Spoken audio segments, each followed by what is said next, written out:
ድሮኖቹ ግን በደንብ አድርገው ስራቸውን ሰሩ። ሽሬ ላይ አከማችተውት የነበረው ሴፍ ቦታ ነው ብለው የነበረው የመሳሪያ መጋዘናቸው ወደ ትቢያነት ተቀየረ። ህወሓት ፀጉሯ ነው ያለው፣ ምላሷ ነው ያለው። ከዛ ውጭ ግን ከመግለጫቸው ከተለያዩ ነገሮች የምትመለከቱት ተስፋ መቁረጥ ነው። ሻዕቢያ ሰው ኖሯት ራሷ ሰዎቿን አሰልፋ የቀራትን ጥቂት ኃይል ለማስበላት አትፈልግም። ትንሽ ትልካለች። በጣም መርዝ ናት። ከህወሓት የባሰ መርዝ ናትና ሻዕቢያ የተወሰኑ ወጣቶችን መላክ ትፈልጋለች። ግን ህወሓት ራሷ ምን አይነት ናት? መጀመሪያ የዛሬ 5 ዓመት ገደማ ጦርነቱ ስትከፍት ሰፊ የሰው ኃይል ነበራት። ከሰው ኃይል ዝም ብለን ሊትራል እንደዚህ ካለው ከሰው ኃይል ስንነሳ ሰፊ የሰው ኃይል ነበራት። ህወሓት አመራር የፈለገ ልዩነት ይኖረው አንድ ላይ ቆመ ነበር። ስዩም መስፍን ነበር፣ አባይ ፀሐዬ ነበር፣ አስመላሽ ወልደ ስላሴ ነበር፣ ከክቡር ጌታቸው ረዳ ቀጥሎ ፊኩት በጌታቸው ነበር። እነዚህ ምሽግ ውስጥ ነው ወድቀው የቀሩት። አሁን ያለውን ሁኔታ ግን ነባራዊ ሁኔታ ትግራይ ስንመለከት አንደኛ ኮር አመራሩ ወታደራዊ አመራሩ እዚህ ነው ያለው። የመጀመሪያው ፊልድ ማርሻል ብርሃኑ ጁላ ናቸው። የመጀመሪያው ጀነራል ደግሞ ሳሙራ ዩኑስ ናቸው። እሳቸው እዚህ ነው ያሉት። ሁለተኛ ጀነራል ጻድቃን ገብረትንሳኤ በጣም የሚታወቁ ናቸው። አሁን ከጦር አንጻር ስንመጣ ኮር አመራሩ ላይ ጀነራል ጻድቃን ገብረትንሳኤ በጣም በኋላም ምክትል የሆኑ በትግራይ እንትን ነበሩ።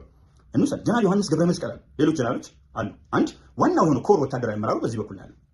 ሁለተኛ የፕሮፓጋንዳ ትልቁ ሲፈልግ በእንግሊዝኛ ሲፈልግ በትግርኛ ሲፈልግ በአማርኛ በሚገባ ፖለቲካውን ብስል አድርጎ የሚያውቀው ህግ ብቻ ሳይሆን ፖለቲካን ትንትን አድርጎ የሚናገረው እንቁ ክቡር ጌታቸው ረዳ እዚህ ጋር ነው ያለው። እንደገና የትግራይ ከሀራ መሬት እየተነሳ የሚንቀሳቀስ ነፃ የሆነ ከመላው ኢትዮጵያዊ ጋር ተሳስሮ መኖር የሚፈልግ ኃይል አለ። የምድር ድሮኖች የሚባሉት አፋሮች በተጠንቀቅ ቆመዋል። በሌላ በኩል የወልቃይትን ጉዳይ መፍታት የሚቻለው በሰላማዊ መንገድ ነው።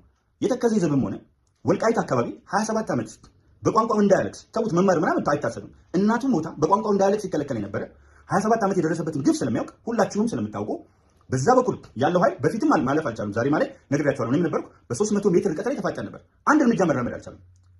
ጋት መራመድ አልቻሉም። ስንዝር መራመድ አልቻሉም። አንድ ኢንች ኦፍ ላንድ መያዝ አልቻሉም። ስለዚህ እዛ ጋር ያለው ኃይል አሁንም በተጠንቀቃል።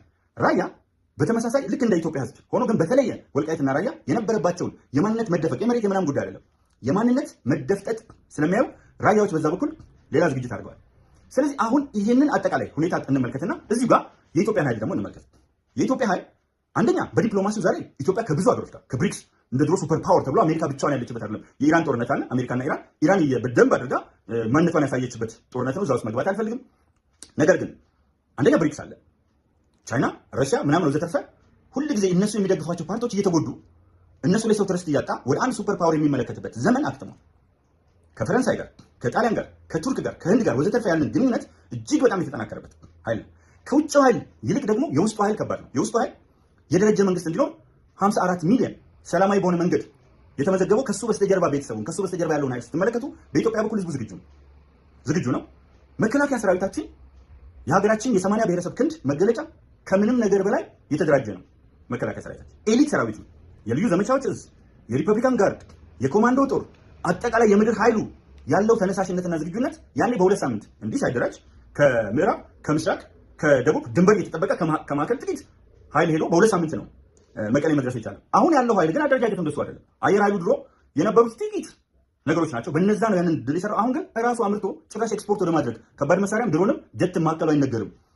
እኛም አናውቀውም። ወታደራዊ ሚኒስትሮችን በሙሉ ማወቅ አንችልም። ግን ቢያንስ በወፍ በረር ያየናቸው ትርኢቶችም ይሆኑ ያየናቸው ዝግጅቶችም ይሆኑ የጎበኛቸው የተለያዩ ኃይሎችም መኖራቸው ስናይ አየር ኃይሉ፣ ምድር ኃይሉ እንደገና ከሌለበት ተነስቶ የመጣው ባህር ኃይልና ይሄ ሰራዊት በጣም በዓለም ላይ ውዱ ሰራዊት ስለሆነ ሱዳን እያስከበረ ነው። የኢትዮጵያ መከላከያ ሰራዊት ሰላም እያስከበረ ነው። ደቡብ ሱዳን ሰላም እያስከበረ ነው። ሶማሊያና የተለያዩ አፍሪካ ሀገሮች ሰላም በማስከበር የትራክ ሪከርድ ያለው ብቻ ሳይሆን በዚህ ዓመት የተባበሩት መንግስታት ድርጅት ኢትዮጵያ በፒስ ኪፒንግ ሚሽን ወይም ሰላምን በማስጠበቅ ተልዕኮ እየሰራች ላለው ነገር ምስጋና አቅርቧል።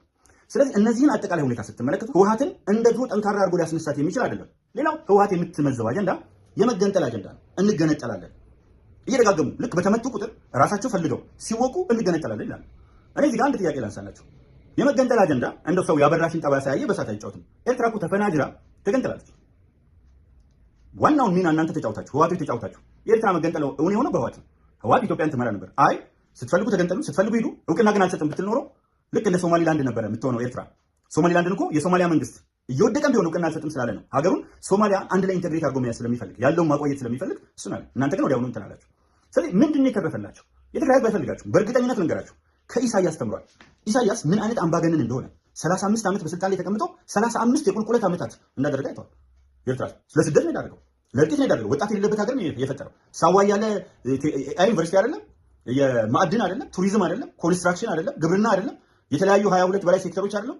እሱ ያለማቋረጥ ተምሬ ሰው እዚህ ጋር ኢንጂነር ሆናለሁ፣ አርኪቴክት ሆናለሁ፣ ሶፍትዌር ኢንጂነር ሆናለሁ፣ ሲቪል ኢንጂነር፣ ሜካኒካል ኢንጂነር፣ የተለያየ ሜካኒካል ኢንጂነሪንግ ምናምን ተምሬ እንደዚህ ሆናለሁ ብሎ ሲያስብ ሄጄ ለው አጥንቼ እንደዚህ ሆናለሁ ሲል የኤርትራ ልጅ ግን አድጌ ሳዋ ገባለሁ እንዲሆን አድርገውታል። ስለዚህ ይህንን ያየ ስለ መገንጠል አጀንዳ አያቀነቅም። ከኢትዮጵያ ጋር አንድ መሆን ሰፊ ገበያ ነው፣ ሰፊ አቅም ነው። የትግራይ ህዝብ ደግሞ ተጋሩ ኢትዮጵያ የሚለውን ልቡ ላይ የተነቀሰ ህዝብ ነው። በሁሉም አቅጣጫ ብትሄዱ ሰርቶ የሚኖር ህዝብ ነው።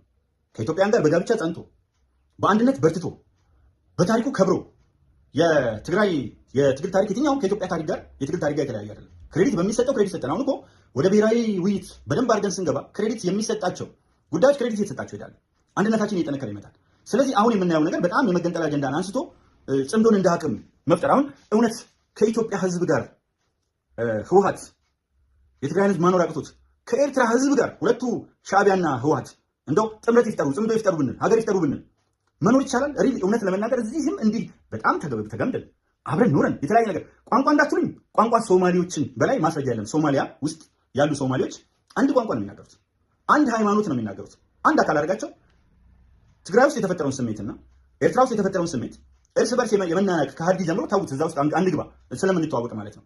ስለዚህ ያ ስሜት ኖሮ ፈጥረን በዘራፊ ምንድነው ግትር በሆነው ኢሳያስ እና እሱ በፈጠራቸው ግትሮች ስሜትና ሻዕቢያ ውስጥ ባሉ ህወሓት ውስጥ ባሉ ግትሮች እናንተ ተስማምታችሁ ከላይ እንዴ ጀነራል ታደሰ ወረደ እኮ ከማዕከላዊ መንግስት ይላኩ፣ ክቡር ጌታቸው ረዳ ከማዕከላዊ መንግስት ይላኩ እኮ አልፈልግም ብላችሁ ለስልጣን የተገለባበጣችሁ ሰዎች ታየን ከኢሳያስ ጋር ከሻዕቢያ ጋር ሆናችሁ ህወሓትና ሻዕቢያ በስልጣን አንድ ላይ ሲመጡ እና አንዳንድ ጊዜ በጣም የሚያስገርሙ ነገሮች አሉ። ዞር ብሎ እንዴት ሰው ማስተዋል ያቅቷል? ነገሩ አእምሮ ከደረቀ አስቸጋሪ ነገር፣ የደረቀ የገነተረ አእምሮ ቆሞ ቀር ቆሜክስ ተቸካሪ አመለካከት ቆሜክስ አመለካከት መቼም ቆሜክስ ነው ማለት ይሄ በቃ ቆሞ የቀረ አመለካከት ቆሜክስ ነው እና ይሄ ቆሜክስ አመለካከት ይዛችሁ ሻዕቢያና ህወሓት ስንት ጊዜ ከጫካ ጀምሮ እንደተጣላችሁ፣ ስንቴ ቃል ኪዳን የማይተማመን ባልንጀራ በየወንዙ ይማማላል። ጽንዶ ለጽምዶ ትልቁ ቃል እኔ የማይተማመን ባልንጀራ በየወንዙ ይማማላል። ስንት የተሰፋችሁ፣ ስንት የተተረተራችሁ እናንተ አብራችሁ ኖራችሁ የትግራይና ኤርትራ ሽሬ ብቻ ይበቃል። አክቹዋሊ ምርት ካለ ጭንቅላት ካለ እዚህ ጋር ኢትዮጵያ ውስጥ እንዳለው የብልጽግና ጉዞ ካለ ሽሬ ብቻ ትበቃለች፣ ለሁለቱ ትመግባለች፣ ችግር የለውም።